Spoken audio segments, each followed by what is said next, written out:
এখানে আছে ব্রয়লার মুরগি দিয়ে নতুন আলু। এখানে আমি ব্রয়লার মুরগিগুলোকে ধুয়ে নিছি, হলুদ লবণ মরিচ মাখিয়ে নেব, আলুটাকে ভেজে নিব, হলুদ লবণ মাখিয়ে নেব। তরকারি গরম হয়ে গেছে, এখন আমি মাংসগুলোকে দিয়ে দেবো।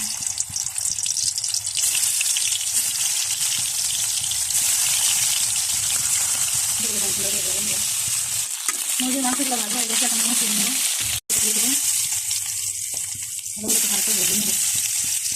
আলুগুলো আমার ভাজা হয়ে গেছে, এখন উঠিয়ে নেব। এখন আমি পেঁয়াজ দিয়ে দেবো,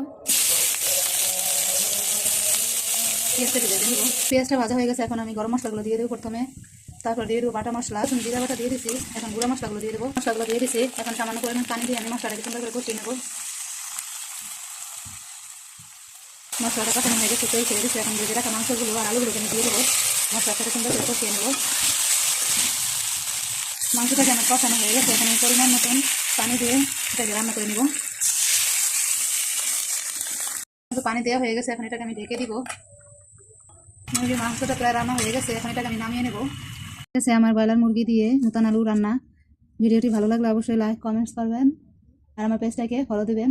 আবার কোনো নতুন রেসিপি নিয়ে আপনাদের মাঝে হাজির হবো ইনশাআল্লাহ। সে পর্যন্ত ভালো থাকুন, সুস্থ থাকুন, আল্লাহ হাফেজ।